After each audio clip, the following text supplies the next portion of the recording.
Bonjour à tous. On entend super fort dans les retours, si tu peux baisser. Merci. Bonjour à tous, du coup. J'espère que vous allez bien ce matin. Ça va, vous allez bien? Ah ben, super. Qui est heureux d'être ici ce matin? Qui est heureux d'être... Bon, super, je ne m'attendais pas autant de main levée. Enfin, si, en fait, mais je suis content que vous l'ayez fait de vous-même. Quel privilège d'être là ce matin, de pouvoir passer un temps dans la présence de Dieu, un temps où on peut l'adorer, un temps où on peut vraiment s'exprimer dans la louange, dans l'adoration. Amen. Vraiment, j'ai vécu un bon moment dans la louange. Merci Mika pour la conduite. Et je suis aussi content de pouvoir vous partager ce que Dieu m'a mis sur le cœur ce matin. Vous savez, avec le groupe de Maison de Brebière, on aime bien prendre des sujets de la vie de tous les jours et puis de voir ce que la Bible en dit. On a par exemple pris l'incinération. Qu'est-ce que dit la Bible sur l'incinération? On a discuté de ça. On a parlé également de l'euthanasie. Qu'est-ce que dit la Bible sur l'euthanasie? Donc vous pouvez voir des sujets très joyeux, très voilà, euthanasie, incinération. Et du coup, on s'était dit que ça serait peut-être bien qu'on prenne un sujet un peu plus gai, un peu plus joyeux. Et puis, donc, dans les questions qui ont été soumises, il y avait: est-ce qu'on peut être heureux sans Jésus? Est-ce qu'on peut être heureux sans Jésus?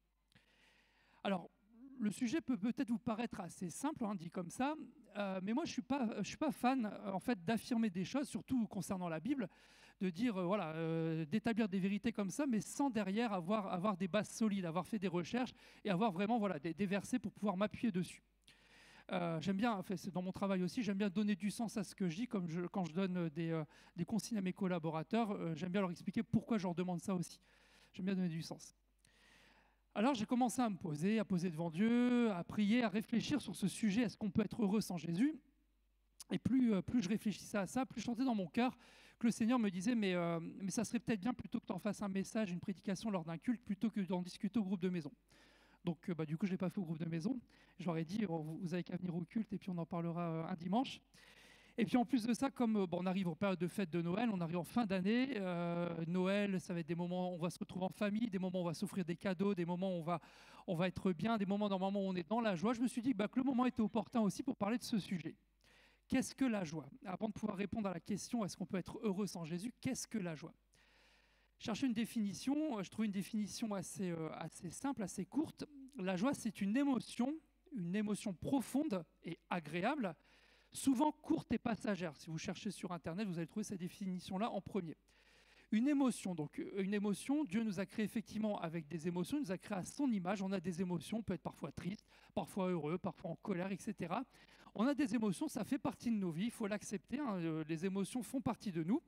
Une émotion donc profonde, donc c'est pas quelque chose de léger non plus, c'est pas quelque chose, c'est quelque chose qui vient nous toucher au plus profond de nous, agréable, ça fait du bien, souvent court et passager.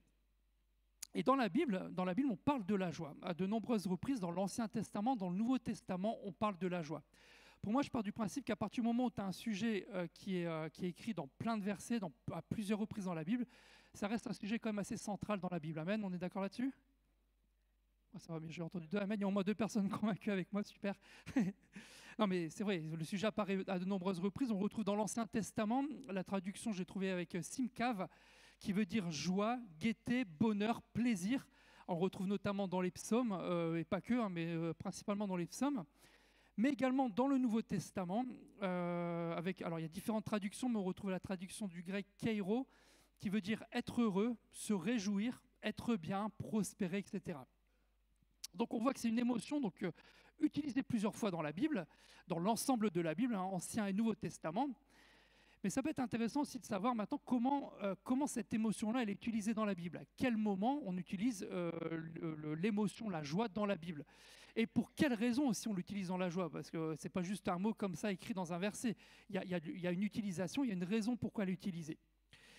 Et avant de pouvoir répondre à ces différentes questions, j'aimerais qu'on puisse prendre un premier passage. Alors attends, avant de l'afficher, un passage qui va être un verset même plutôt très court, l'un des plus courts versets qu'on peut trouver dans la Bible, mais qui va nous mettre une barre assez élevée quand même sur ce sujet de la joie. Vas-y, si tu peux l'afficher, c'est dans 1 Thessaloniciens, chapitre 5, verset 16.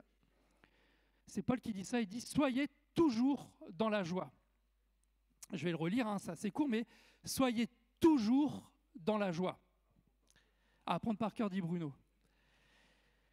Alors ici, le contexte, je le répète, je vais l'expliquer rapidement. On est dans un contexte aux églises de Thessalonique, une église qui a connu la persécution. Je l'avais dit l'autre fois, mais Paul est venu dans cette église. Il a créé cette église, mais il n'a pas pu terminer son enseignement parce qu'il y a eu une grande persécution. Il a dû partir. Il a écrit 2 lettres pour s'assurer que l'enseignement qu'il avait donné puisse continuer à prospérer. Et donc ces chrétiens-là de cette église étaient plutôt persécutés. Il y avait une opposition. Mais Paul leur dit d'être toujours dans la joie. Et vous noterez quand même une première opposition avec la définition de la joie qu'on a lue tout à l'heure. On a dit que la joie, c'était une émotion courte et passagère. Sauf que là, Paul dit d'être toujours dans la joie. Bonne question. Alors, est-ce qu'on peut être toujours dans la joie? Est-ce que c'est ce que Paul dit, c'est vrai? Est-ce que c'est possible? Après, est-ce qu'on a besoin effectivement de Jésus pour être dans la joie? Et puis, à quel moment on peut être dans la joie? Pour quelle raison on peut être dans la joie dans ce que dit la Bible? Donc, il y a plein de questions comme ça qu'on peut se poser.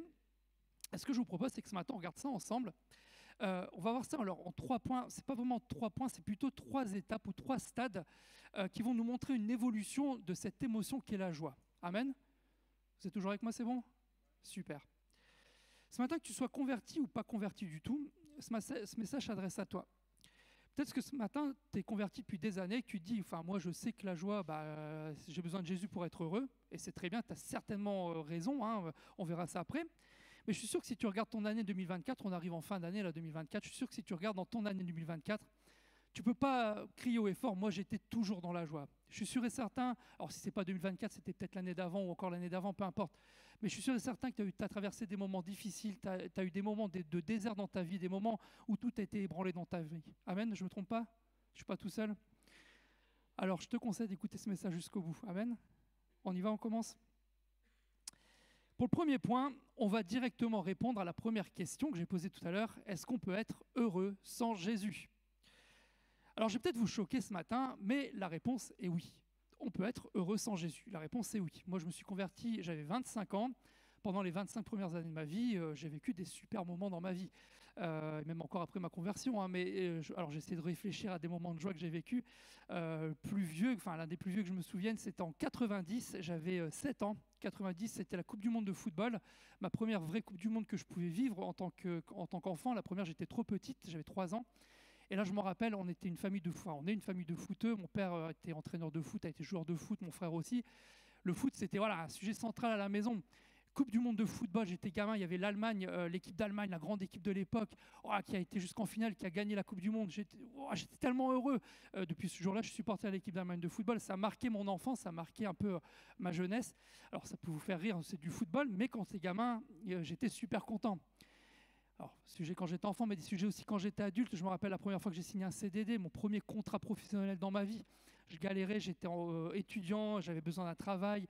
Mon père nous avait demandé de quitter la maison parce qu'il voulait vendre la maison. Donc j'avais besoin de trouver de quoi payer un loyer. J'avais postulé partout, personne ne voulait me prendre. Je passais des entretiens, personne ne voulait me prendre. Et puis une fois on m'appelle, monsieur, vous nous avez convaincus, on vous prend. Wow, quelle joie, j'étais content. Ça y est, mon premier contrat, j'avais appelé mon père. Papa, tu vas être fier de moi et tout, j'ai trouvé un travail et tout, super quoi. Puis je me disais même après ma conversion aussi, j'ai eu des moments de joie où j'ai pas eu besoin de Jésus en fait. La première fois qu'on s'embrassait avec Manon, je me rappelle, j'avais raccompagné, on se cherchait un petit peu depuis quelques semaines, et puis je la raccompagne chez elle, et puis voilà, on discute un petit peu avant de se dire au revoir, et puis hop, un petit baiser qui, c'était excellent, mais c'était pas Jésus qui m'a rendu heureux à ce moment-là, c'était Manon. Et puis, j'ai arrêté avec les exemples, mais même vous-même, tous les ans, votre anniversaire, on vous souhaite bon anniversaire, on est attentionnant envers vous, on vous offre des cadeaux, ça vous fait plaisir, on ne va pas se mentir, on est content quand même. Amen. Donc oui, on peut être heureux sans Jésus, bien évidemment qu'on peut être heureux sans Jésus. Alors je pourrais m'arrêter là et puis dire voilà, mon message est terminé, c'est tout, on a répondu à la question, mais vous vous doutez bien qu'on va aller un petit peu plus loin quand même ce matin. On va prendre un autre passage, on va prendre Luc 12, on va prendre les versets 16 à 19. Si tu peux afficher. Donc je suis en version Summer, j'ai oublié de le dire tout à l'heure. Tous les versets sont en version Summer. Donc c'est Jésus. Jésus leur raconta cette parabole. Le domaine d'un riche propriétaire avait rapporté de façon exceptionnelle. Et l'homme se mit à réfléchir. Mais que faire, se demanda-t-il. Je n'ai pas assez de place pour engranger toute ma récolte. Ah, se dit-il enfin, je sais ce que je vais faire. Je vais démolir mes greniers pour en construire de plus grands. Et j'y entasserai tout mon blé et tous mes autres biens. Écoutez bien ici. Après quoi je pourrais dire, mon ami, te voilà pourvu de biens en réserve pour de nombreuses années. Repose-toi, mange et bois et jouis de la vie. Le grec qui est utilisé pour jouir de la vie, ici, c'est aussi, ça veut dire être heureux, se réjouir ou éprouver de la joie. On est vraiment dans le sujet, hein, dans le thème, pardon. On comprend bien ici, quand on lit ce passage, que ce qui rend l'homme riche heureux, c'est certainement pas sa relation avec Dieu, on est d'accord là-dessus. À aucun moment c'est écrit ma relation avec Dieu me rend heureux, pas du tout. Ce qui le rend heureux ici, c'est quoi? C'est ses richesses, c'est sa nourriture, c'est ses biens, sa sécurité. Il sait que voilà qu'il y a de quoi manger pour des années. C'est pas sa relation avec Dieu. On pourrait résumer cela en se disant c'est tout ce qu'on peut trouver dans le monde en fait, tout ce qu'on peut trouver dans le monde, tout ce que le monde peut nous offrir, que ce soit du travail, que ce soit des biens, une sécurité, du confort, une famille, ta femme, tes enfants, tout ce que le monde peut t'offrir. C'est quoi toi ton sujet de joie ce matin? C'est quoi ton sujet de joie? Répondez pas, hein. Posez-vous la question. On va prendre la suite du passage parce qu'elle est quand même intéressante. Si tu peux l'afficher, Luc 12, donc cette fois-ci versets 20 et 21, c'est juste après. Hein. Mais Dieu répondit donc à cet homme-là, « Pauvre fou que tu es, cette nuit même tu vas mourir et tout ce que tu as préparé pour toi, qui va en profiter en fait? Voilà quel sera le sort de tout homme qui amasse des richesses pour lui-même au lieu de chercher à être riche auprès de Dieu. » Ah, intéressant. Qu'est-ce que veut dire Jésus ici en fait? Qu'est-ce qu'il est en train de dire ici? En fait, il est en train de nous dire que si le sujet de ta joie n'est focalisé que sur les choses que le monde t'offre, en fait, tu passes à côté de l'essentiel. Parce qu'en fait, tout ce que le monde peut t'offrir, en fait, c'est éphémère. Ça ne dure pas, ça dure qu'un temps, en fait. C'est des choses qui ne durent pas dans le temps. Si je reviens à ma définition de la joie tout à l'heure, on disait quoi? On disait que la joie, c'est une émotion qui est courte et passagère. C'est ça la joie du monde, en fait, effectivement. C'est court et passager. Tout ce qu'on peut trouver dans le monde, c'est court et passager. C'est un mensonge de croire que toutes les choses que tu as dans le monde, ça pourra t'offrir un bonheur ou une joie parfaite. C'est un mensonge de croire que ça sera inépuisable et constant. C'est pas vrai. C'est pas vrai. Si ta joie ce matin, c'est ton travail, parce que tu as un bon salaire, parce que tu as une bonne situation, parce que tu es quelqu'un d'important, parce que tu es serein dans la vie, tu as la sécurité, si demain tu es viré, qu'est-ce qui va te rester en fait? Qu'est-ce qui va te rester? Si c'est ça le sujet de ta joie. Si le sujet de ta joie, c'est ta famille, c'est tes enfants par exemple. Ah, mes enfants, je suis vraiment dans la joie quand je suis avec mes enfants, ok. Aujourd'hui, ils sont petits, mais ils vont grandir. Un jour, ils vont peut-être se marier, ils vont déménager, ils vont peut-être aller à l'étranger pour leurs études ou j'en sais rien. Qu'est-ce qui va te rester quand ils ne sont plus là? Qu'est-ce qui va te rester quand ils ne sont plus là? Je ne suis pas en train de dire que ces choses-là ne sont pas importantes, au contraire, c'est important d'avoir ces choses-là. Dieu nous permet d'avoir une femme, des enfants, un travail, etc. Et c'est super et c'est bien, ça nous donne du bonheur, effectivement. C'est sûr, ça peut nous apporter du bonheur, mais tu ne pourras pas connaître la vraie joie si tu fais de ça la priorité de ta vie. Dans Matthieu 6, au verset 33, Jésus va dire ceci, et Jeff a prêché mardi, il avait pris le même passage dans Luc. Faites donc du royaume de Dieu et ce qui est juste à ses yeux votre préoccupation première. Faites donc du royaume de Dieu votre préoccupation première. Ça doit être ça la priorité. Et toutes ces choses ensuite vous seront données en plus. Tout le reste, c'est du supplément, c'est du bonheur en plus. Mais la préoccupation première, ça doit être Jésus. Amen. Ce qui doit être notre priorité, c'est d'abord se focaliser sur lui avant de se focaliser sur les choses du monde. Ce qui doit être le plus important pour notre joie, c'est se focaliser sur Jésus et tout le reste, ça sera du bonheur en plus. Amen. Pour conclure ce premier point, effectivement, on peut être heureux sans Jésus, mais tout ce que pourra t'apporter de la joie qui vient du monde, encore une fois, ça va durer qu'un temps. Ça ne t'aidera pas à tenir bon dans les moments difficiles et à rester toujours dans la joie, comme on l'a lu tout à l'heure. Je vais vous lire une citation de Blaise Pascal que vous devez certainement connaître et que je trouve magnifique. Blaise Pascal a dit ceci, il y a un vide en forme de Dieu dans le cœur de chaque homme et de chaque femme, écoutez bien, qui ne peut être rempli par aucune chose qui a été créée, par rien en fait qui vient du monde, mais seulement par Dieu, le Créateur, qui s'est fait connaître aux hommes par Jésus. Magnifique cette citation, enfin, ça résume parfaitement le premier point que je viens de vous dire en fait. Cherchons notre joie en Jésus, faisons de lui notre priorité pour notre bonheur, amen. J'ai quelqu'un, amen, ça va. Et alors on pourra commencer à vivre ce que Paul nous encourage à vivre, à être toujours dans la joie, amen. On va passer au deuxième point, du coup, à la deuxième partie. Et moi, je vous l'ai dit tout à l'heure, moi, quand j'affirme des choses bibliques, j'aime bien pouvoir argumenter derrière avec des arguments. C'est bien de dire que Jésus, ça doit être le sujet de ta joie. Tu vas voir quelqu'un, un non-chrétien, va dire, voilà, Jésus, ça doit être le sujet de ta joie. Et dire, ok, mais comment on fait? Ça me fait une belle joie, mais comment on fait? C'est vrai, concrètement, comment ça se matérialise ça, Jésus, ça va être le sujet de ta joie. Et avant de prendre des versets pour expliquer cela, je vais d'abord vous raconter une partie de mon témoignage. J'en avais déjà parlé un peu un mardi, il y a quelques mois de ça, il y a même un an. mais je trouve que ça collait parfaitement avec ce sujet-là. En 1985, je venais d'avoir 3 ans, moi je suis né en octobre, le 19 octobre. En 1985, en octobre, ça doit être le 22 ou le 23, je ne me souviens plus, ma mère a eu un accident de voiture et elle est décédée sur le coup en fait. Je me suis retrouvé orphelin de ma maman, j'avais à peine 3 ans. Je sais que je ne suis pas le seul certainement à vivre ça, mais à avoir vécu ça. Mais perdre une maman, c'est irremplaçable. C'est irremplaçable. Tu ne peux pas remplacer ça. Enfin, moi, ma mère, je la connais parce qu'on m'a dit d'elle. Apparemment, on était très fusionnels, elle et moi. Elle passait beaucoup de temps avec moi pendant mes 3 années. Apparemment, on me dit qu'elle était douce, qu'elle était bienveillante, qu'elle était gentille. Mais tout ça, moi, j'en sais rien en fait. C'est ce qu'on m'a dit d'elle. Moi, ce qui me reste d'elle, j'ai peut-être une dizaine, même pas une dizaine de photos d'elle. À l'époque, on n'avait pas d'iPhone, on n'avait pas de caméra, on n'avait pas toutes ces choses-là pour immortaliser un petit peu les souvenirs. J'ai que ça, j'ai que quelques photos d'elle. Et c'est ça, je pense, le plus difficile. Enfin, c'est pas je pense, mais c'est ça le plus difficile pour moi, c'est le manque de souvenirs en fait. J'étais trop petit pour avoir des souvenirs de ma maman. Franchement, je me rappelle de rien. Des fois, je réfléchis, je cherche, rien dans ma tête. Et vous n'imaginez pas à quel point j'aimerais pouvoir avoir juste un souvenir d'elle pour pouvoir m'accrocher à ça. Un rire peut-être, sa voix, mais j'ai rien. L'amour d'une maman, ça ne se remplace pas. Moi, je vois mes enfants avec Manon, comment ils sont fusionnels avec elle. Je vois à quel point, quand ils ne sont pas bien, ils ont leur mère qui est là. Moi, ça, je ne l'ai pas connu. Je ne sais pas ce que ça fait d'avoir une maman, d'avoir l'amour d'une maman. Et je disais tout à l'heure, pourtant, dans ma jeunesse, j'ai vécu des très bons moments. J'ai été dans la joie dans ma jeunesse. Je n'ai pas été malheureux toute ma vie. Non, j'ai eu des moments de joie. Mais il m'arrivait quand même régulièrement de pleurer, en fait, parce que j'avais ce manque de ma maman.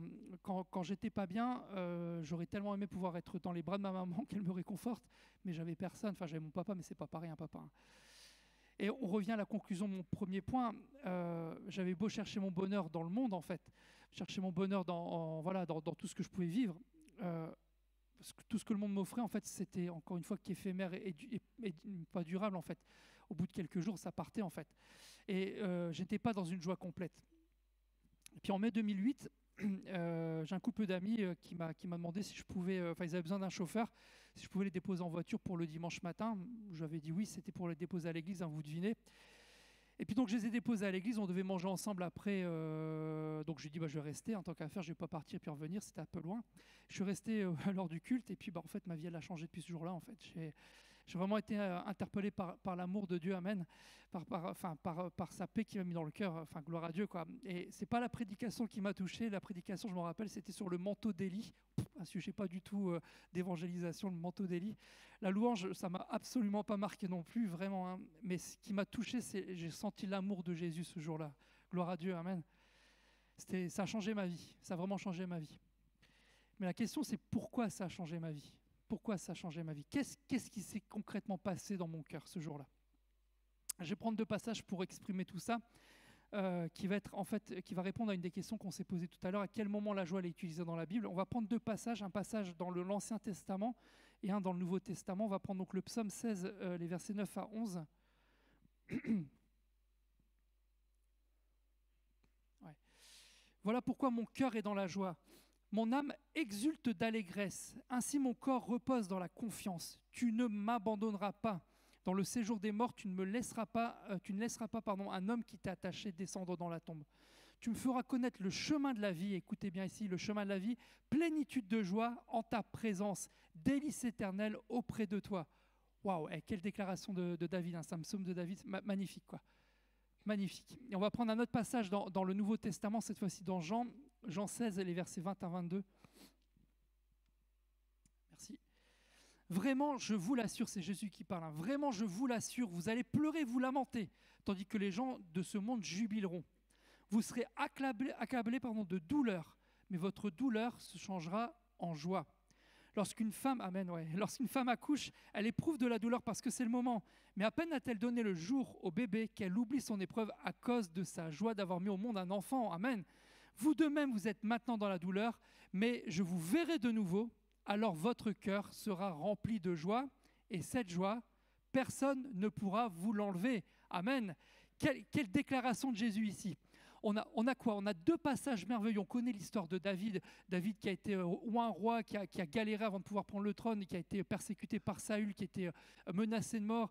Et là, dans ce qu'on lit ici de Jésus, on parle de persécution également, on parle d'être accablé, on parle des gens qui vont se moquer de nous, on parle de douleur. Et on a deux passages ici merveilleux, Ancien et Nouveau Testament, avec un seul et même point commun. C'est quoi? C'est période de vie compliquée, ok, mais derrière, la présence de Dieu apporte la joie, la présence de Jésus apporte la joie. Amen. Des moments qui vont être compliqués dans notre vie, mais avec un cœur comblé par la présence de Dieu, la présence de Jésus qui pourra nous donner une joie totale. Amen. Des cœurs qui, malgré ce qu'ils endurent, savent qu'ils peuvent compter pleinement sur la présence de Dieu et sur l'amour de Jésus. Des cœurs qui font confiance et qui demeurent dans une plénitude de joie, comme on l'a lu tout à l'heure, ou une joie qu'on ne peut enlever. Amen. Et c'est ça la différence avec la joie que peut offrir le monde. On parlait d'une joie courte et passagère. Là, on parle d'une plénitude de joie, une joie qu'on peut enlever. Vous saisissez la différence? Non? Si, quand même. Merci. Et c'est exactement ce que j'ai vécu lors de ma rencontre avec Jésus, en fait. Il a comblé mon cœur de joie, en fait. Parce que je sais aujourd'hui qu'il m'aime et qu'il prend soin de moi. Aujourd'hui, alors c'est vrai que j'ai toujours pas de maman, j'ai toujours pas d'amour d'une maman, mais j'ai plus de manque dans ma vie aujourd'hui. Parce qu'aujourd'hui, le sujet de ma joie, c'est Jésus. Et comme le disait David, je sais qu'il ne m'abandonnera jamais. Dans Matthieu 28 au verset 20, Jésus dit ceci, dit « Je suis moi-même avec vous tous les jours jusqu'à la fin du monde. » Amen. Quelle merveilleuse promesse, non? Amen. Que tu sois converti ou pas ce matin, pose-toi cette question. Et je repose cette question à nouveau. Quel est le sujet de ta joie? Qu'est-ce qui te rend heureux aujourd'hui? Si tu ne connais pas Jésus, ça te donne envie de découvrir cette joie, va voir les personnes qui étaient à l'accueil après le culte, demande-leur des informations, on va pouvoir te guider, mais n'hésite pas à y aller. Et si tu es déjà converti et que tu n'arrives pas à trouver le bonheur non plus en Jésus, peut-être qu'il est temps ce matin de revoir tes priorités. Peut-être qu'il est temps de revoir tes priorités. N'hésite pas à venir après le culte voir le conseil SPI, à demander la prière, on est là pour ça, amen. Mais reste pas tout seul en tout cas, reste pas tout seul ce matin avec ta tristesse. Si tu es présent ce matin, c'est que Dieu voulait que tu entendes ce message. Amen. Alors vous allez me dire, tu as fini ton message? Non, parce que je vous ai dit tout à l'heure, il y avait 3 points et on va arriver au 3e point parce qu'il y a encore une étape. Il y a encore une étape à cette émotion qui est la joie. Parce qu'on ne va pas se mentir, on est nombreux ici quand même à faire de Jésus le sujet de notre bonheur, on est d'accord? Ça va, je ne suis pas tout seul? Amen, ça va. Mais pourtant, ça nous arrive quand même parfois de ne pas être toujours dans la joie, on est d'accord? On a vécu ces derniers temps des moments un peu compliqués avec Hélène qui a été malade. Hélène, c'est un peu compliqué en ce moment, elle fait beaucoup de crises d'angoisse, elle a des vertiges, etc. On est fatigué, Manon vit ça au quotidien, elle est très fatiguée en ce moment, c'est compliqué. Enfin, je pense que pour ceux qui l'ont vu hier notamment, voilà, vous avez vu dans l'état qu'on est en ce moment, c'est compliqué. Mais ça va, on n'est pas tout seul à vivre des moments compliqués encore aujourd'hui? Si? Non? Ça va, vous traversez tous aussi des déserts? Alors, est-ce que c'est vraiment possible d'être toujours dans la joie? Est-ce que c'est possible? Chut, ne dis pas tout de suite la réponse. En fait, humainement, c'est pas possible. Clairement, c'est pas possible. Humainement, avec notre raisonnement humain, c'est impossible d'être toujours dans la joie.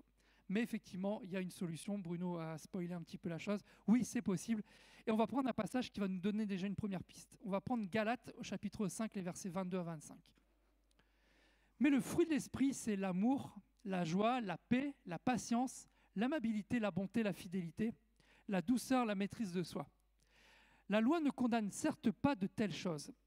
Or, ceux qui appartiennent à Jésus-Christ ont crucifié l'homme livré à lui-même, avec ses passions et ses désirs.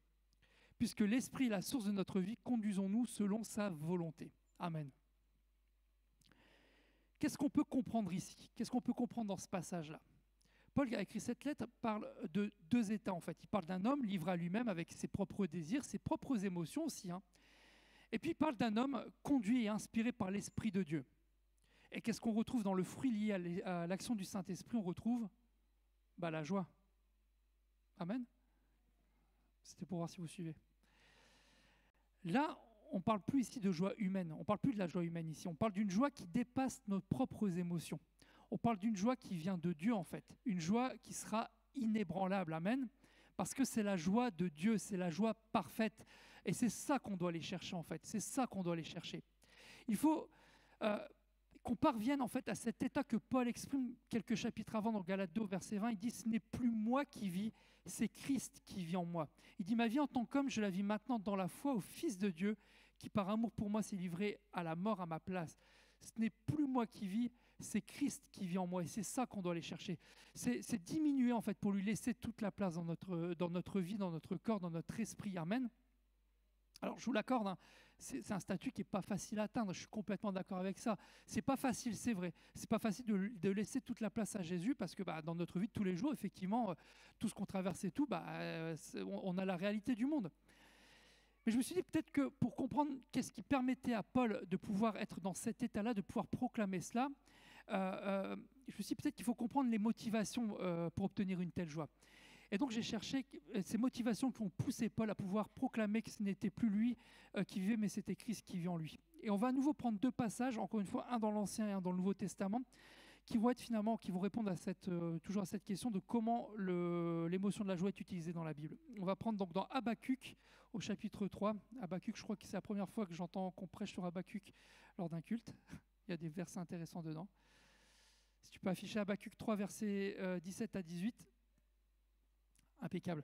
Car le figuier ne bourgeonnera plus, et il n'y aura plus de raisin dans les vignes. Le fruit de l'olivier trompera les espoirs, les champs ne produiront plus de pain à manger.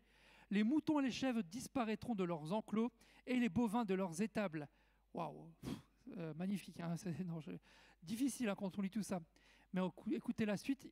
Mais moi, c'est à cause de l'Éternel que je veux me réjouir. J'exulterai de joie à cause du Dieu qui me sauve. Amen. Dans d'autres versions, c'est à cause du Dieu de mon salut. Amen. Et dans le Nouveau Testament, on va prendre 1 Pierre au chapitre 1, les versets 8 à 9, si tu peux afficher également, s'il te plaît. Pierre dit, Jésus, vous ne l'avez pas vu et pourtant vous l'aimez. Mais en plaçant votre confiance en lui sans le voir encore, vous êtes remplis d'une joie glorieuse et inexprimable, car vous obtenez en retour votre salut, qui est le but de votre foi. Amen. On a deux passages ici à deux époques totalement différentes, mais avec cette même pensée, l'espérance du salut. Amen. Et c'est cette joie que va nous donner l'Esprit de Dieu. En fait, on sera plus focalisé sur notre vie parce que derrière, on sait qu'il y a le salut qui nous attend. Il y a cette vie éternelle auprès de Dieu. Il y a cette espérance de la vie éternelle à côté de Jésus. Amen. Et c'est ça qu'il faut qu'on prenne conscience. Franchement, qui ici n'a pas envie de vivre la vie éternelle aux côtés de Dieu? Amen. Il y a que moi? Non, 2, 3... Pas beaucoup. Il n'y a pas envie. Ah, j'ai dit, ouais, pardon, je me suis mal expliqué. Qui a envie, excusez-moi. Ah, merci. C'était pour voir, non, c'était un piège, je voulais voir si vous suivez. Non, c'est pas vrai. Qui a envie, donc, du coup, de vivre une vie éternelle aux côtés de Dieu? Amen. Pardon, excusez-moi. On va prendre un passage dans Apocalypse qui va nous définir un petit peu ce qu'on va vivre dans la vie éternelle auprès de Dieu. Apocalypse chapitre 21, les versets 3 et 4. Et j'entendis une forte voix venant du trône qui disait « Voici la tente de Dieu avec les hommes, et il habitera avec eux. Ils seront ses peuples, et lui, Dieu, avec eux, sera leur Dieu. » Écoutez bien ici, « Il essuiera toute larme de leurs yeux. La mort ne sera plus, il n'y aura plus de deuil, plus de plainte, plus de souffrance, car ce qui était autrefois a définitivement disparu. » Amen. Amen, mais quelle magnifique promesse. Qu'est-ce qui nous attend? C'est magnifique. Excusez-moi. Vous imaginez un monde sans douleur, sans tristesse, sans souffrance. Et c'est ce qui nous attend dans la vie éternelle, à côté de Dieu, aux côtés de Jésus. Et c'est en ayant cette joie, de cette espérance de pouvoir vivre cela avec Jésus, c'est qui va nous faire notre joie. Cette joie qui vient de l'esprit. Mais avec un raisonnement humain, c'est vrai que c'est hyper dur de se projeter à ça. On est focalisé sur notre vie terrestre, sur tout ce qu'on a autour de nous. On a peur de la maladie, on a peur de la mort, on a peur de la pauvreté, on a peur de l'insécurité, on a peur de l'inconfort, etc. Mais encore une fois, tout ce qu'on vit ici sur Terre, c'est que passager, c'est qu'un temps. Il y a une vie éternelle qui va être beaucoup plus longue qui nous attend derrière. Et il faut qu'on parvienne à s'abandonner complètement à Dieu et laisser vraiment son esprit nous conduire et nous aider à se détacher du monde. Amen.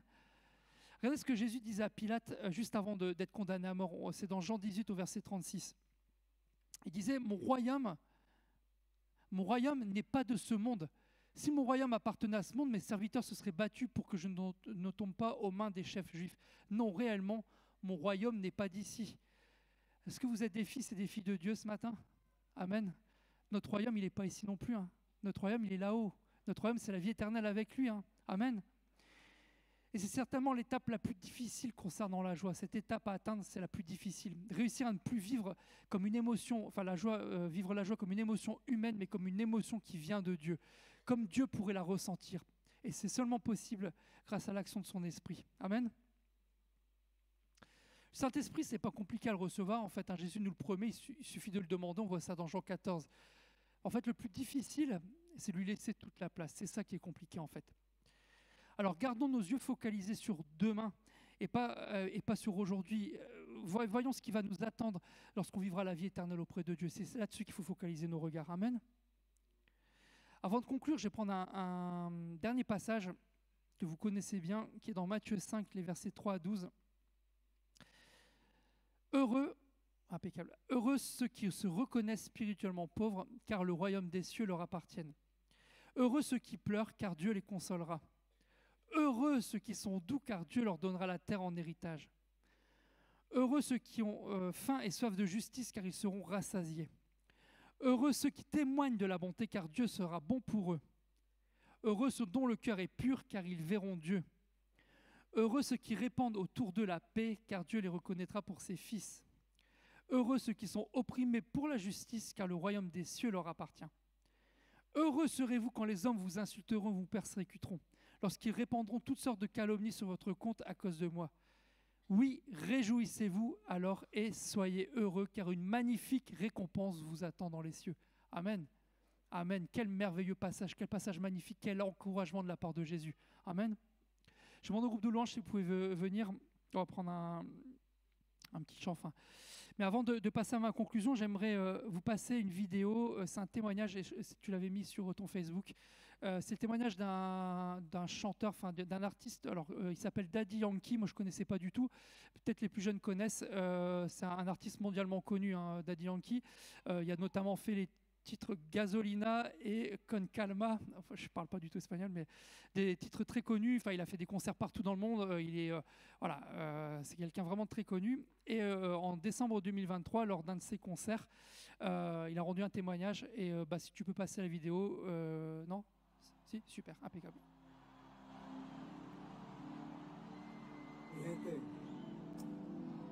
Este día para mí es el más importante de mi vida. Y se los quiero compartir porque no es lo mismo vivir una vida de éxito que una vida con propósito. Por mucho tiempo yo intenté llenar un vacío en mi vida que nadie pudo llenar. Trataba de rellenar y buscar un sentido a mi vida. En ocasiones aparentaba estar bien feliz, pero faltaba algo para hacerme completo. Y les tengo que confesar que ya esos días terminaron.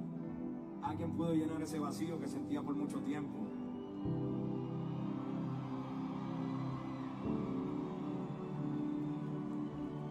Me pude dar cuenta que para todos era alguien, pero yo no era nada sin él.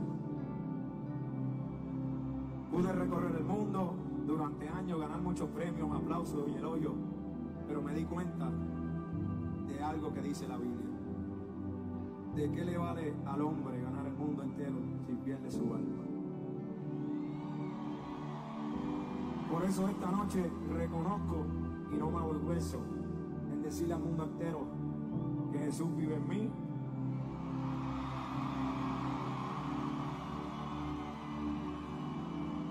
Y que yo viviré para Él.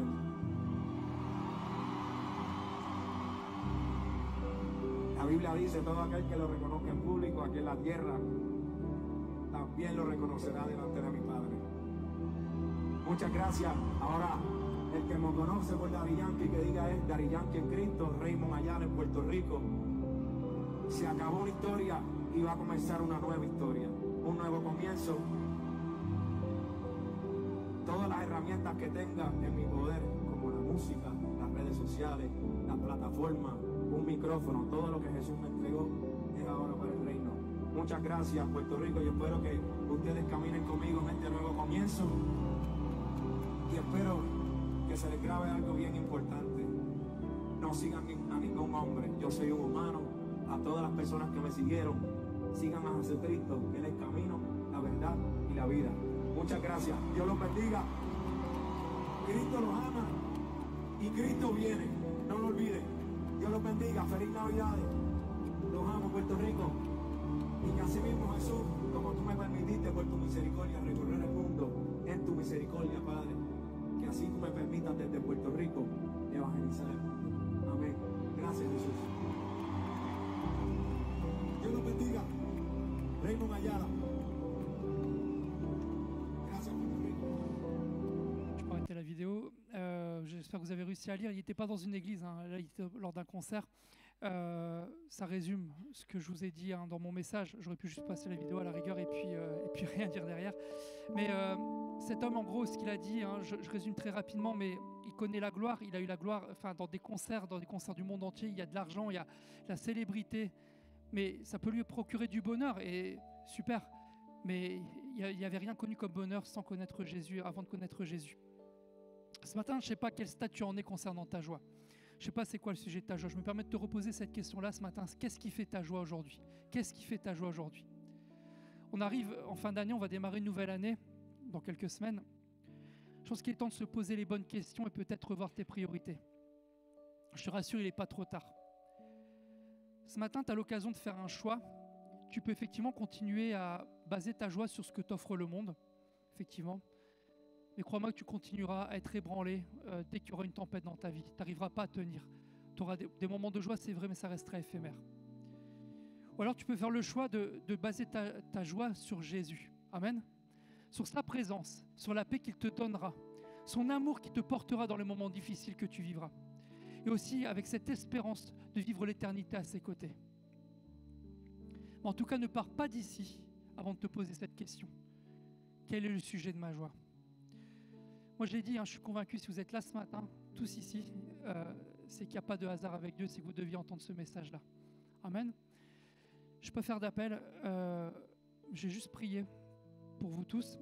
Si certains ont besoin d'une prière particulière après, n'hésitez pas à venir voir le conseil spirituel. N'hésitez pas, non, mais en tout cas, restez pas tout seul. Restez pas tout seul dans votre tristesse. Demandez la prière si vous avez besoin. Amen. J'ai prié, puis après j'ai laissé le groupe de louanges continuer. Seigneur, je te remercie parce que, comme l'a dit ce chanteur, Seigneur, enfin, un jour tu es rentré dans ma vie, Seigneur, et tu m'as apporté cette joie que je ne connaissais pas, Seigneur. Et je te remercie pour cela, Jésus. Je pense qu'ici on est nombreux à avoir connu cela, Jésus, mais on a peut-être besoin ce matin de revoir nos priorités, effectivement, Jésus.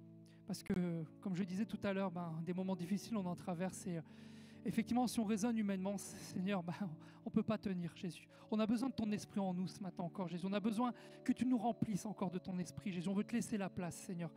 On veut te laisser la place. Je parle au nom des personnes ici et je prends position, Seigneur, mais viens nous remplir, Jésus. Remplis-nous de ta joie, Seigneur.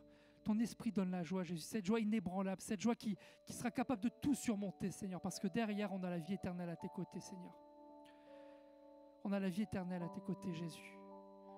Merci pour cette joie profonde que tu veux nous apporter, Seigneur. Comme je disais, la joie, c'est un sujet majeur dans ta parole. Jésus, alors manifeste-toi, Seigneur, ce matin. Je ne sais pas ce que mes frères et sœurs traversent en ce moment, Jésus, mais tu veux leur apporter la joie ce matin. S'ils sont là ce matin, c'est pour ça, Seigneur. C'est pour leur montrer qu'il y a une solution dans leur détresse, Jésus. Et la solution, c'est toi, Seigneur. C'est ta présence, c'est le salut, Seigneur.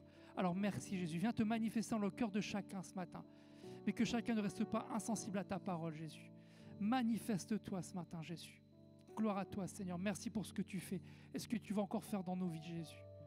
Toute la gloire te revient, Seigneur, ce matin. Amen.